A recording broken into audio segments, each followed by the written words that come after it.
Hello dear aspirants, this is our continuation part of most repeated MCQs and we are going to start from 13 number question. See what is the question? All are cardinal sign of inflammation except जो नीचे दिया हुआ है ना ये सब inflammatory sign है एक को छोड़ के. ऑप्शन ये पेन, स्वेलिंग, रेडनेस, हेमरेज. क्या pain is a sign of inflammation? Yes, pain एक इंफ्लामेशन का साइन है. स्वेलिंग भी है और रेडनेस भी है. Haemorrhage is a not a sign of inflammation. मतलब एक्सेप्ट करके पूछा हुआ है तो हमारा आंसर होगा option D is a right answer. देखो ये इंफ्लामेटरी साइंस एंड सिम्टम्स है.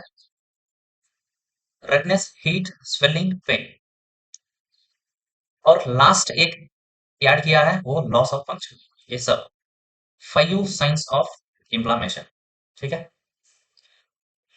ऑप्शन में रेडनेस था, स्वेलिंग था, पेन था और एक दिया था haemorrhage. Haemorrhage is a not a sign of inflammation. ठीक है. और इस साइड जो दिया है ना ये साइंस ऑफ इंफ्लामेशन एंड वो साइन क्यों आ रहा है उसका रीजन चाहिए इस साइड. ठीक है. रेडनेस क्यों है उधर? Vasodilation and increase blood flow to the particular site, that's why redness दिखाई देगा इंजुरी साइट पे.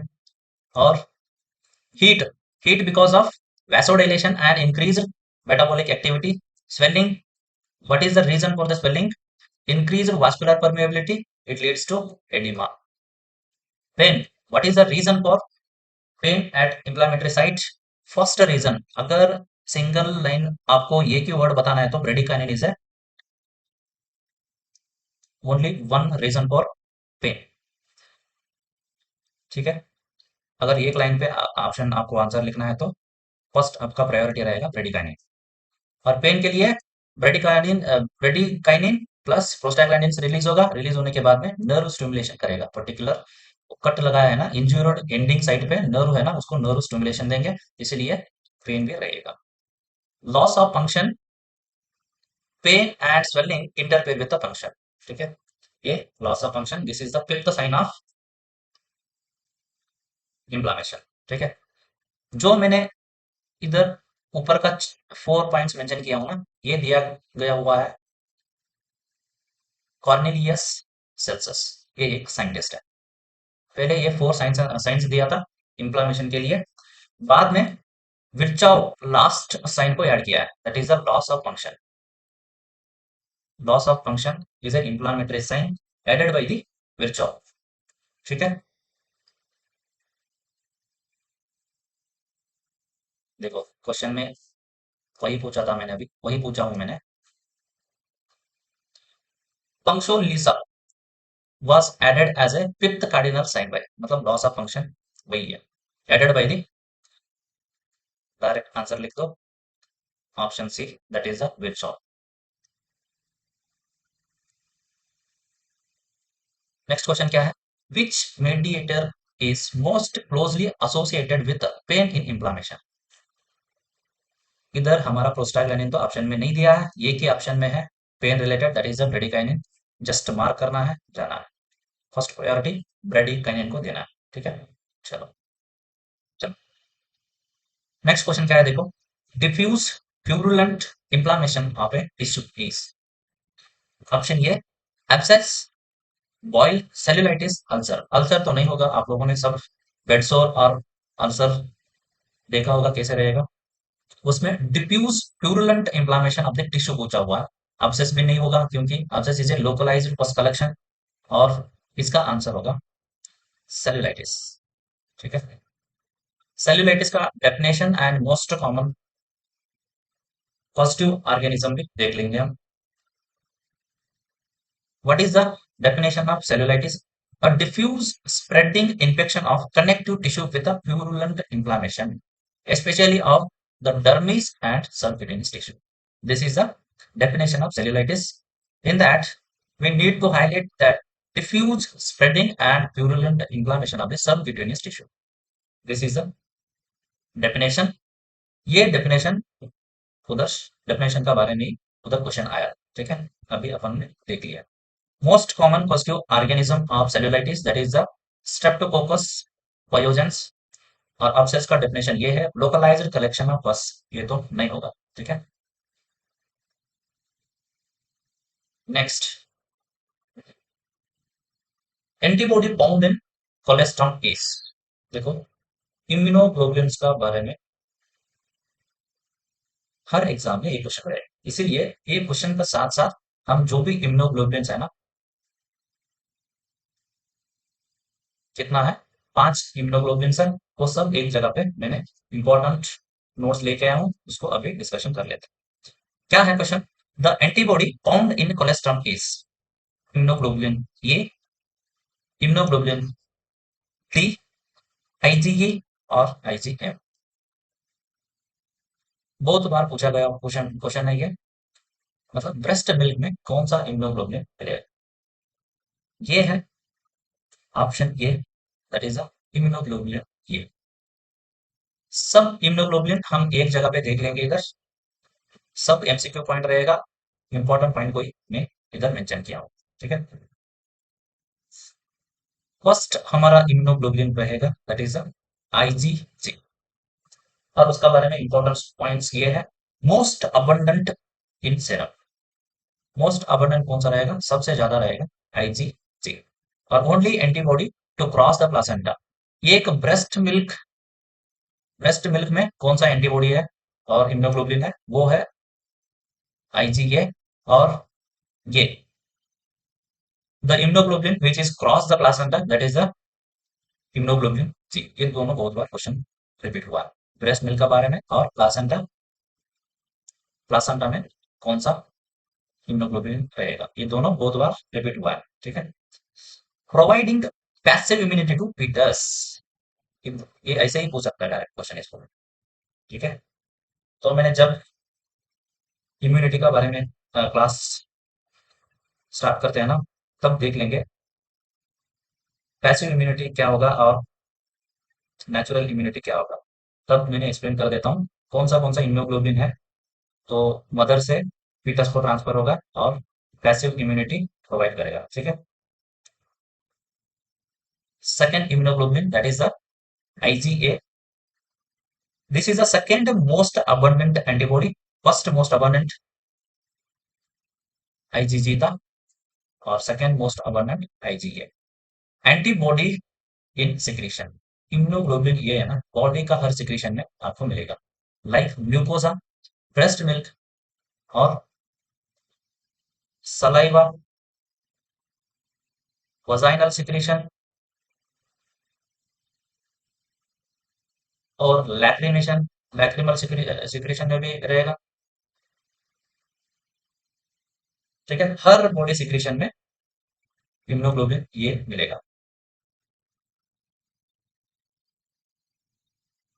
हाँ, ये क्वेश्चन था ना, यही अभी अभी क्वेश्चन पूछा हुआ था ना ब्रेस्ट मिल्क का, वो यही था, इसीलिए हमने फर्स्ट ऑप्शन में आईजी ये दिया था। ये सबसे इम्यूनोग्लोबुलिन जो भी है ना, 5 टाइप्स उसे में से सबसे इंपॉर्टेंट ये होगा, ठीक है। मोस्ट अबंडेंट पूछेगा ना तब आईजीजी लिखना है, लार्जेस्ट इम्यूनोग्लोबुलिन पूछेगा ना तब आईजी यहाँ लिखना है। यम से याद रखो, मैक्रो मतलब सबसे लार्जेस्ट है ये, ठीक है। देखो उसका बारे में जो इंपॉर्टेंट पॉइंट्स है एक बार पढ़ लेंगे। First antibody produce in primary response, अगर बॉडी में कुछ इंफेक्शन हुआ ना, सबसे पहले रिएक्ट होगा इम्यूनोग्लोबुलिन या, ठीक है, ये पॉइंट याद है। First antibody to appear in intrauterine life also, it indicates congenital infection. अगर कोई प्रेग्नेंट महिला है, उसका सेरम में लेस देन 20 वीक्स में, लेस देन 20 वीक्स में कोई कंजेनाइटल इन्फेक्शन प्रेजेंट है तो उसका सीरम में हमको आईजीएम मिल जाएगा फर्स्ट। सो ये लाइन आपको याद करना होगा, फर्स्ट एंटीबॉडी को appear in intrauterine life that indicates congenital infection. कोई महिला है, वो 20 वीक प्रेग्नेंट है, कुछ कंजेनाइटल इन्फेक्शन प्रेजेंट है तो बच्चे में, उसका महिला का ब्लड सीरम आप लेके चेक करो, अगर आईजीएम प्रेजेंट रहेगा ना उसमें, this is the first indicator of congenital infection. Next line क्या है? Strongest complement activator. And last line लिखा हूं, this is the pentameric structure.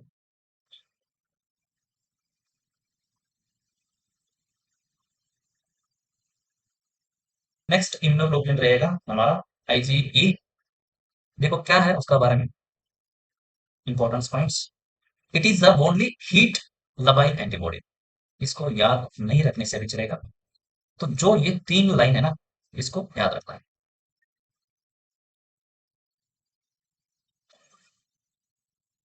क्या है ये? Antibody responsible for allergic and anaphylaxis. बहुत बार क्वेश्चन पूछा। Next, responsible for type 1 hyper sensitivity reaction. सीधा जैसे मैंने लिखा हूं ना, सीधा वन लाइनर क्वेश्चन आ जाएगा। और एंटीबॉडी अगेंस्ट द पैरासाइट। अगर कोई पेशेंट को पैरासाइटिक इंफेक्शन है तो उसका सेरम में आईजीजी प्रेजेंट रहेगा। आईजीई, ठीक है, आईजीई प्रेजेंट रहेगा, आईजीई, ठीक है। Immunoglobulin D. डी उतना इंपॉर्टेंट नहीं है हमारा एग्जाम के लिए, फिर भी दो लाइन मैंने लिख दिया हूँ। लीस्ट अंडरस्टूड फंक्शन, मतलब बहुत मिनिमल फंक्शन है इसका। और उसी में से एक surface immunoglobulin on the surface of the B cells. जो बी सेल्स है ना, B cells and T cells आप लोगों ने पढ़ा होगा, उसमें से बी सेल का सरफेस में ये प्रेजेंट रहेगा, इम्यूनोग्लोबुलिन टी। ये हो गया इंपॉर्टेंट सब क्वेश्चंस हीमोग्लोबिन के बारे में। चलो नेक्स्ट क्वेश्चन देखो। The best source of vitamin B 12 among the following is green leafy vegetables, meat and dairy products, cauliflower and broccoli. Which is the best source of vitamin B 12? इसमें से answer होगा, answer option B is a right answer here, meats and dairy products. Green leafy vegetable में बिल्कुल vitamin B 12 नहीं मिलेगा। तो अगर vitamin B 12 आपको चाहिए तो डेयरी प्रोडक्ट्स और मीट खाना है, ये दोनों भी सही नहीं। एक बार विटामिन बी 12 के बारे में पढ़ लो, इंपॉर्टेंस पॉइंट्स मैंने लिखा हूं इधर। विटामिन बी 12 का नाम है कोबालामाइन बोलते हैं उसको। और this is the water soluble vitamin. Storage site liver, can be stored for 3 to 5 years only in animal products like meat, eggs and dairy products. So green leafy vegetables में और बाकी जो भी वेजिटेबल्स कॉलीफ्लावर और broccoli जो दिया था ना, उसमें बिल्कुल नहीं रहे। Vitamin B 12 is absorbed in terminal ileum with the help of intrinsic factor. ये दोनों लाइन है ना, आप लोगों को याद। विटामिन बी 12 एब्सॉर्ब कहाँ होगा? Terminal ileum and with the help of intrinsic factor. अगर ये दोनों में से एक भी नहीं रहेगा ना, it can lead to vitamin B 12 deficiency. अगर इंट्रिंसिक फैक्टर भी इनसफिशियंट है तो विटामिन बी 12 डेफिशिएंसी आ जाएगा। और टर्मिनल इलियम कुछ ऑपरेशन वगैरह करके निकाल दिया, नहीं तो क्रॉन्स डिसीज और अल्सरेटिव कोलाइटिस, कुछ स्पेशली क्रॉन्स डिसीज वगैरह हो गया तो तब भी टर्मिनल इलियम को अफेक्ट करेगा। और क्रॉन्स डिसीज में विटामिन बी 12 डेफिशिएंसी रहेगा, ठीक है। Deficiency of vitamin B 12 can cause megaloblastic anaemia with neurological symptoms. देखो स्पेशली और एक बार मेंशन किया हूं मैंने, site of absorption that is the terminal ileum, इनकी बहुत इंपॉर्टेंट है। Next, transport protein terminal ileum से एब्सॉर्ब करके ट्रांसपोर्ट उधर से ले जाने का काम कौन करेगा? That is the transport protein ट्रांसकोबालामाइन second, ठीक है। एंड मोस्ट इंपॉर्टेंट क्वेश्चन रहेगा विटामिन बी 12 का बारे में, ये रहेगा Schilling test assess for vitamin B 12 absorption, ठीक है। विटामिन बी 12 एब्सॉर्प्शन का असेसमेंट के लिए हम सिल्डिंग टेस्ट यूज करते हैं।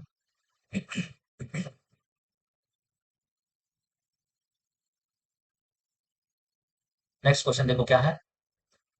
The response to hyper stimulation of vagus nerve, ठीक है। वेगस नर्व मतलब ये है पैरासिम्पैथेटिक, पैरासिम्पैथेटिक का बात हो रहा है। वेगस नर्व मतलब पैरासिम्पैथेटिक। ठीक है, अगर बॉडी में पैरासिम्पैथेटिक स्टिमुलेट हो गया तो क्या होगा, वही क्वेश्चन पूछा गया है। पल्मोनरी एम्बोलिज्म नहीं, ये डिसीज कंडीशन है। मिट्रल रिगर्जिटेशन ये भी नहीं होगा। टैकी अर्थमिया नहीं, ये सिंपैथेटिक एक्टिवेशन होगा ना, तब टैकी अर्थमिया होगा।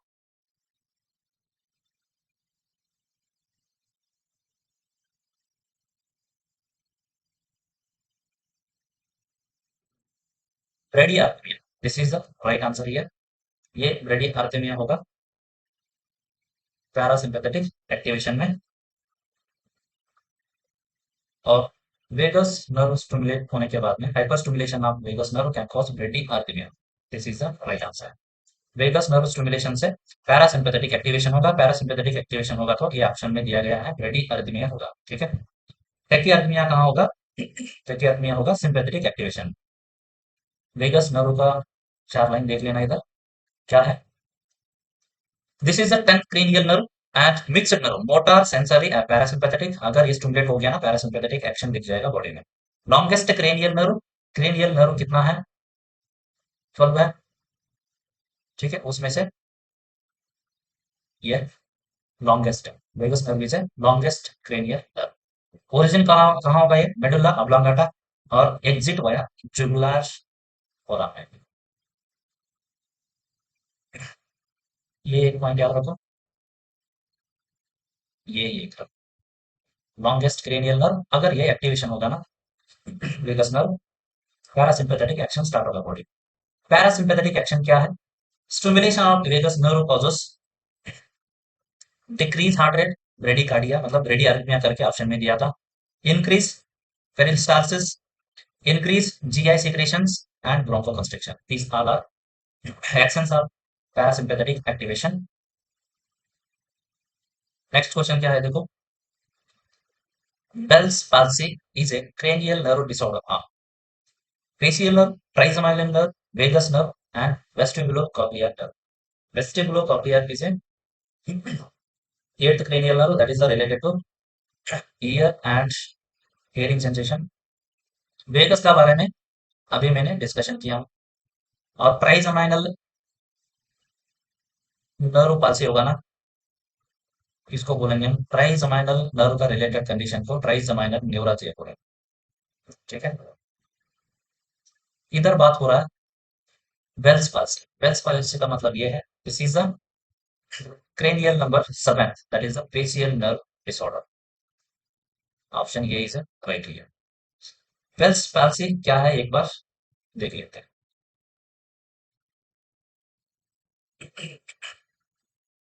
अगर फेसियल पाल्सी हुआ है ना, दोनों तरफ, ये फेस है,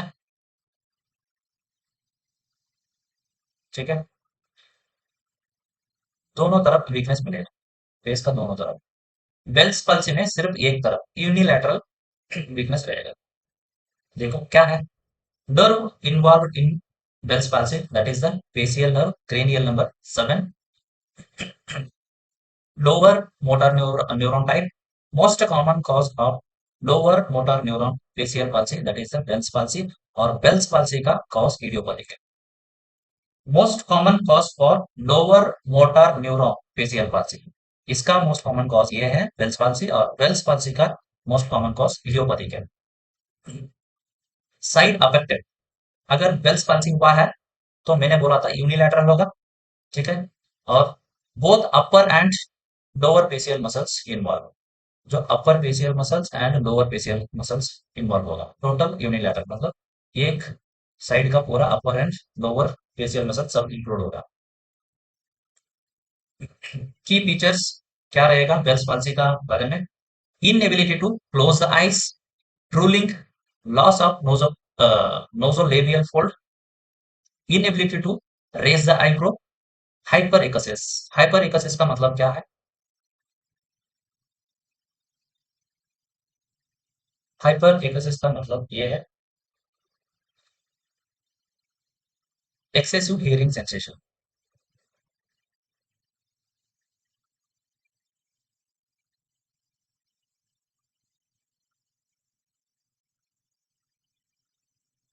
आप थोड़ा स्लो से बात करोगे ना वो बंदे बंदे के साथ, बंदा इरिटेट हो जाएगा। मतलब वो थोड़ा सा भी मतलब आप साउंड करोगे ना, बहुत हाइपर एक्टिव हो जाएगा। उतना एक्सेसिव हियरिंग सेंसेशन रहेगा। ये हाइपर एकसिस पेशेंट है। ठीक है। स्टेपेडियस इन्वॉल्व, मतलब स्टेपेडियस मैंने बोला था, शॉर्ट में एक्सप्लेन किया था। स्टेपेडियस मसल को कौन सा नर्व सप्लाई था? सेवेंथ क्रेनियल नर्व सप्लाई था।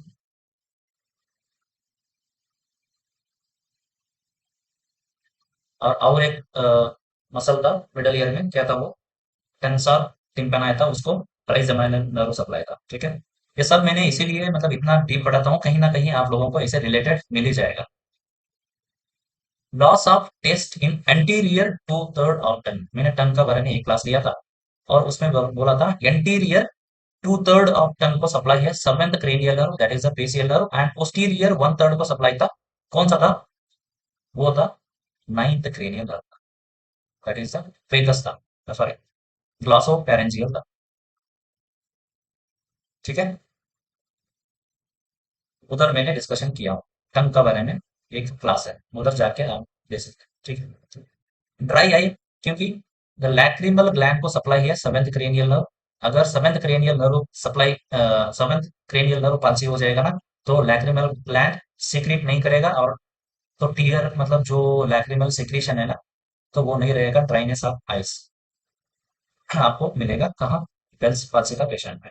और loss of taste in anterior two third, क्यों? मतलब सेवेंथ क्रेनियल नर्व पाल्सी हो रहा है इधर, मतलब वीकनेस हो रहा है, तो एंटीरियर टू थर्ड को, two third of the tongue को यही सप्लाई था, इसीलिए उधर टेस्ट लॉस हो रहा है। हाइपर एकसिस मतलब स्टेपेडियस मसल को सेवेंथ क्रेनियल नर्व सप्लाई था, तो अगर वो मसल इन्वॉल्व हो गया ना, तो हाइपर एकसिस लॉस होगा। लॉस ऑफ नोजो लेबियल फोल्ड, ठीक है, नियर टू नोज एंड ये चिक्स का बिटवीन एक नोजो लेबियल फोल्ड रहेगा, वो दिखाई नहीं देगा। ठीक है। चलो, इनएबिलिटी टू क्लोज आइज, अगर सेवेंथ क्रेनियल नर्व फंक्शनिंग है ना, आइज क्लोज कर सकता है, इधर पैरालाइज हुआ है, मतलब वीकनेस है, patient is unable to close the eye. और बेस्ट इनिशियल ट्रीटमेंट क्या रहेगा बेल्स पाल्सी का? Steroids is the best initial treatment. Braden scale is standard tool to assess burn injury, risk of pressure ulcer, anxiety level and muscle strength. ये सब नहीं होगा, इधर बात हो रहा है बेडसोर का बारे में, risk of pressure ulcer. Bedsore का बारे में एक बड़ा क्लास हो जाएगा हमारा, क्योंकि बेडसोर का बारे में हर एग्जाम में एक ना एक क्वेश्चन पूछ लेगा, इसीलिए एक सेपरेट थ्योरी क्लास में लेके आता हूँ बेडसोर का बारे में। इधर कुछ उसी में से कुछ इंपॉर्टेंट पॉइंट बात करेंगे, क्या है मोस्ट कॉमन साइट? अगर पेशेंट सुपाइन पोजीशन में रहेगा तब most common site of bedsore, that is कौन सा जगह पे बेडसोर होगा? अगर सुपाइन पोजीशन में पेशेंट सोया हो तो होगा इधर, कौन सा? लंबो सैक्रल, लंबो sacral is a most common site of bedsore. अगर लैटरल पोजीशन में सोया है तो ग्रेटर ट्रोकेंटर साइट।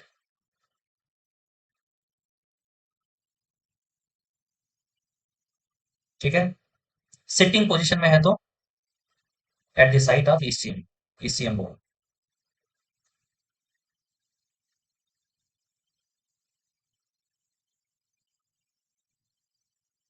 ये ओवरऑल मोस्ट कॉमन, ये क्वेश्चन आपको सिर्फ एक ही क्वेश्चन वन लाइन में आंसर करना है, तो overall most common that is lumbosacral region is most common site for bed sores. तो प्रिवेंट करने के लिए क्या करना है? Frequent repositioning the patient every second hourly, and pressure relieving devices, that is the air mattress and cushion bed, good skin care and hygiene, adequate nutrition and protein। Nutrition में protein और vitamin रहना है। कौन सा विटामिन? Vitamin C is important for bedsore patients, vitamin C देना है bedsore patient में, और प्रोटीन भी देना है। मॉइस्चर कंट्रोल करना है, क्योंकि वेट ड्राइपर वगैरह रहेगा ना, तो इसका कंडीशन और वर्सन हो सकता है। The angle of intradermal injection administration is, intradermal मतलब आईडी। तो बीसीजी एक्शन दे, बीसीजी वैक्सीन आप लोगों ने सब दिए होंगे, उसका एक्शन क्या है? वो भी इंट्राडर्मल ही है। उसका एंगल क्या है? इंट्राडर्मल इंजेक्शन आप सब लोग बीसीजी वैक्सीन दिए होंगे। बीसीजी वैक्सीन का एंगल क्या रहेगा? Here option A is a right answer, 15 degree is a intradermal injection. और 90 डिग्री आईएम इंजेक्शन, सबक्यूटेनियस, और कौन सा, हाइपोडर्मल भी बोलेंगे इसको, हाइपोडर्मल इंजेक्शन। इसका 45 रहेगा। ये 30 नहीं है, अगर ऑप्शन में 25 है तो 25 डिग्री किसका है? 25 डिग्री आईवी कैनोला का होगा। ठीक है, इसका अमाउंट लिखो। अगर आईएम इंजेक्शन दे रहे हो ना, आईएम इंजेक्शन दे रहे हैं मतलब उसका वॉल्यूम कितना रहेगा, लास्ट कितना एमएल दे सकते हैं हम? 5 ml तक दे सकते हैं। ठीक है, और सबक्यूटेनियस है तो, अगर सबक्यूटेनियस इंजेक्शन दे रहे हो ना, 1 ml तक दे सकते हो। अगर इंट्राडर्मल है तो 0.1 ml तक दे सकते हो। ठीक है, this is the volume and volume according to injection site. देखो 90 डिग्री है ये, फर्स्ट वाला देखो, ये 90 डिग्री है तो इंट्रामस्कुलर इंजेक्शन हो गया। और 45 डिग्री है, that is the subcutaneous. And intradermal 15 degree है। आप क्वेश्चन यही था। ठीक है, अगर बीच में 25 डिग्री देगा ना, ये आईबी के लिए होगा। और अमाउंट इधर ही लिख देना। इंट्रामस्कुलर इंजेक्शन दे रहे हो तो लास्ट कितना एमएल देना है, 5 ml तक दे सकते हो। सबक्यूटेनियस में 1 ml तक दे सकते हो। और इंट्राडर्मल में 0.1 ml दे सकते हो। ठीक है, एंटीडोट फॉर हेपारिन, ये है ना यूनिवर्सल क्वेश्चन है हर एग्जाम में, ये बहुत बार मिलेगा आपको। Antidote for heparin that is the protamine sulphate. Option C is a right answer. ये अगर एंटीडोट फॉर वारफारिन पूछेगा ना,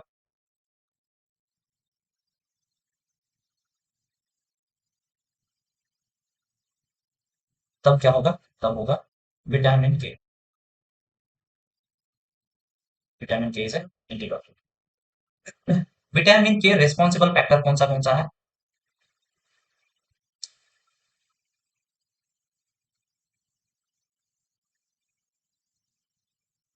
और इन विटामिन के डिपेंडेंट फैक्टर बोलेंगे इसको।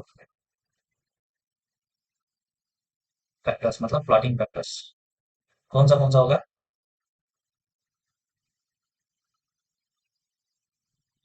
2, 7, 9, 10। ठीक है, इस ऑल आर विटामिन के डिपेंडेंट क्लॉटिंग फैक्टर्स। ये आएगा क्लॉटिंग फैक्टर नंबर 2, 7, 9 एंड 10। ये विटामिन इंजेक्शन में रहेगा, विटामिन के इंजेक्शन में रहेगा। अगर विटामिन के डेफिशिएंसी रहेगा ना, ये सब क्लॉटिंग फैक्टर भी डेफिशिएंट हो जाएगा। ठीक है, ये याद रखना। Vitamin dependent factors, clotting factors कौन सा है? 2, 7, 9, 10। अगर आपको ऐसे याद नहीं रहेगा ना, ऐसे याद रखो। 1972, 1972, 1972 मतलब 10 क्लॉटिंग फैक्टर 10, 9, 7, 2। ठीक है, 1972।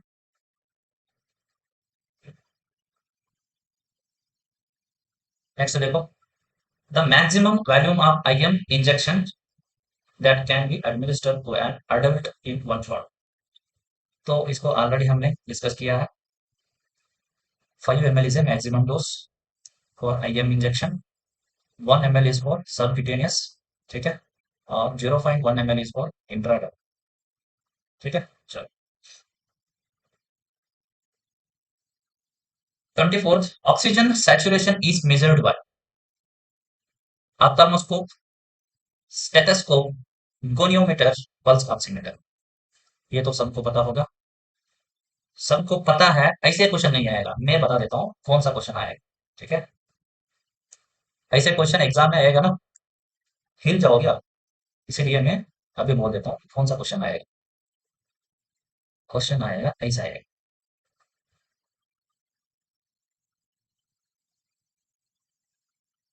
ठीक है, पल्स ऑक्सीमेट्री काम करता है ना, उसका प्रिंसिपल कौन सा प्रिंसिपल है, मतलब कौन सा प्रिंसिपल का बेसिस में पल्स ऑक्सीमेट्री काम करता है। Law use in pulse oximetry that is the Beer Lambert's law. ठीक है, Beer Lambert's law, this is the principle लिखो, नहीं है तो law use in the pulse oximeter. ठीक है, ये तो क्वेश्चन आएगा ही आएगा। ठीक है, first sign of hypoxia on pulse oximetry, dropping in SpO2, SpO2 unreliable in CO poisoning, carbon monoxide poisoning में और मेट हीमोग्लोबिनीमिया में। Colour used in pulse oximeter, red and infrared. And SpO2 is affected by, अगर अच्छे से SpO2 नहीं आ रहा है ना पल्स ऑक्सीमीटर से, उसका रीजन क्या रहेगा, ये याद रखना है। अगर कोई पेशेंट को नेल पॉलिश है, तो आपने ऑपरेशन थिएटर में एक पेशेंट को ले रहे हो, उसको इंटूबेट करना है और ऑपरेशन करना है, उसका नेल पे नेल पॉलिश है, उसको बिफोर ऑपरेशन एक नेल पॉलिश निकालना पड़ेगा, क्योंकि आपने इंटूबेट करने के बाद में कंटिन्यूअसली सैचुरेशन को देखना होगा पेशेंट को, इसीलिए पहले नेल पॉलिश को रिमूव करके ओटी का अंदर लेना है। ठीक है, और poor perfusion, shock and cold extremities में भी सैचुरेशन नहीं आएगा, तो कोल्ड एक्सट्रीमिटीज में वार्मर लगा के पहले हीट कराना होगा बॉडी एक्सट्रीमिटीज, और शॉक में क्या करना है, रिससिटेट करना है पेशेंट को, बाद में सैचुरेशन अच्छे से दिखाई देगा।